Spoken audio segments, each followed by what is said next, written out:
Hi, this is Jaya. In this video, we shall see the summary of Chapter 1 from I Am Malala by Malala Yousafzai. Malala Yousafzai is a Pakistani female education activist. She was born to Ziauddin Yousafzai. She was born in Mingora, which is in the Swat Valley, in 1997. Her parents named her Malala after the famous Afghan folk heroine Malalai of Maiwad. She started writing a blog when she was 11 years old under her pseudonym Gul Makai. And she always considered Abdul Ghaffar Khan, Barack Obama, and Benazir Bhutto as her role models. She was an activist for the education of women and children because the Pakistani Taliban had banned education, particularly for girls. In 2012, a Taliban gunman tried to assassinate her, but fortunately, she recovered after treatment. Later on, she received Pakistan's first National Youth Peace Prize in 2012 and the Sakharov Prize in 2013. Above all, she received the Nobel Peace Prize in 2014, and at that time she was just 17. In this chapter 1, she talks about herself, and the full name of her memoir is I Am Malala, the story of the girl who stood up for education and was shot by the Taliban.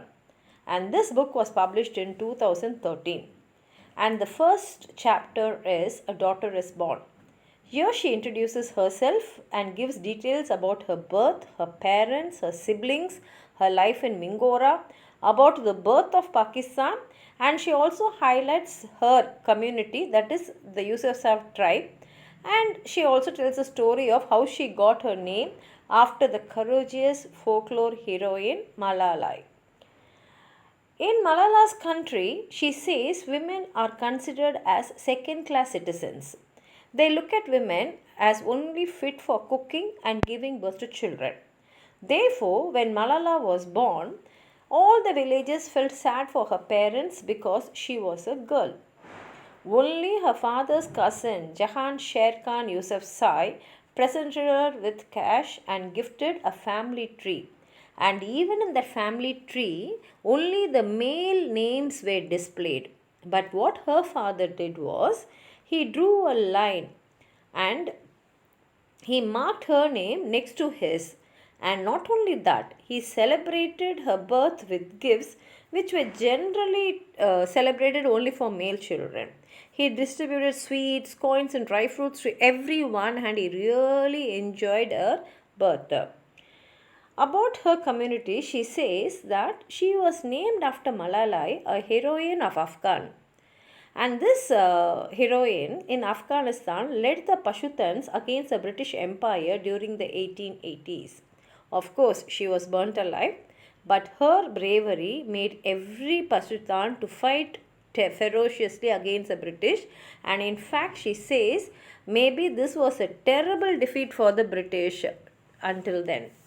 And she also tells that Pashtuns who can be found only in Afghanistan and Pakistan, and they obey a strict moral code of honor, and this makes them to treat all people with honor and respect. And she also says they are a very proud people and warlike people. And about her place, she says Swat Valley is a lovely area filled with fruit trees, rivers, and forest. And the villagers go skiing in the mountains in winter. And though Pakistan's capital, Islamabad, is only 100 miles away, she says most of the Swat residents have never left their valley. In fact, she even says everyone in Mingora are restricted in their movements.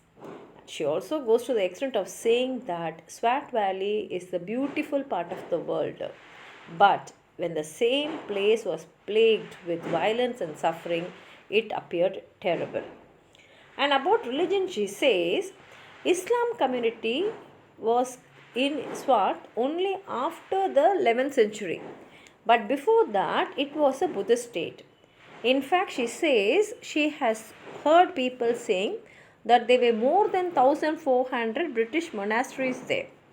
And even now, all the demolished Buddhist statues lies near her place, and they are so huge that in her childhood she plays hide and seek behind these broken statues.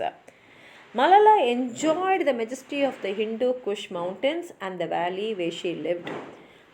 And though her father established Mingora's first school for girls, they were very poor at that time that they resided only in a small hut-like place. Even then, they routinely allowed guests to come to their place and they enjoyed treating hospitality, cooking for the guests, allowing them to come and go frequently. And she adds that hospitality is an important aspect of her culture. Telling about her family, she says that her brother Kushal was born 2 years after her. Her father named his son Kushal because that was his school's name. And after 5 years, that is 7 years after Malala, her second brother Atal was born. And she says her father is not like other men of her tribe because other men she has seen them beating their wife. But her father treats his wife Torpekai and his daughter Malala with love and care. And she says her parents married for love because this is not very common in Pakistan. Generally, it will be only arranged marriage there. And her mother is a very religious and prays 5 times a day. Her father was always busy with the school, literary societies, and environmental conservation mission work. And Malala, at a very young age, learned the power of language. And talking about her friend Safina, she says that she always played hide and seek with her and they spent time together. One incident which she particularly says is her father had gifted her a pink color toy mobile phone. One day she found it missing in her house. And as usual, she went to Safina's house to play and there she saw a pink mobile phone toy in Safina's place. And when she asked Safina about it, Safina told her that she went to the market and bought it. And she behaved like the owner of the toy. But Malala was very sure that it was her toy, but she was not able to do anything. So in order to take revenge, she took Safina's earrings and came back. Malala generally does not love jewels. She does not like decking herself with any jewelry. But this she did out of revenge. And later, within 2 days, she saw them missing in a house. And when she asked, her mother pointed out that it was not hers. And she knew that it was Safina, so she had returned it to Safina. This made Malala angry and she said that Safina had taken her toy mobile phone. And therefore, it is only fair that she took her earrings. But her mother pointed out that Malala is elder than Safina and she must be the role model to Safina and correct her. And she also asked her to go and apologize to Safina and her parents. Malala went and said sorry to Safina and her parents, and she also hoped that Safina also will tell sorry to her and return her toy mobile phone back, which Safina did not do. Later on, she came home and now she was worried like what her father's reaction will be after coming to know that she had done such an incident. And therefore, she was sitting in her room crying and trembling about her father's reaction because her father loved her so much and she did not want to lose that love. What her father did is, he came near her, sat next to her and told about the mistakes which even great people had done in their lives. And this made her realize that committing a mistake is not wrong, but she should not repeat the same thing again. And this made her to love her father a lot, and she was also so happy that her father's love continued and her friendship with Safina also continued. And in conclusion, she says that since she is a woman, she was constrained from traveling to places where she belonged.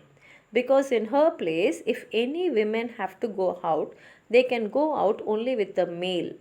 That male can be even a 5-year-old boy, but the women can go out only if they are accompanied by a male. But she decided that her sex, that is being a female in her society, should not limit her. and her father was her greatest support because he urged her to live like a bird that is free. And this ends chapter 1. If you have anything more to add on to what I've said, please write it in the comment box. Like the video, share it with your friends, and if you have not subscribed my channel, please subscribe. Thank you.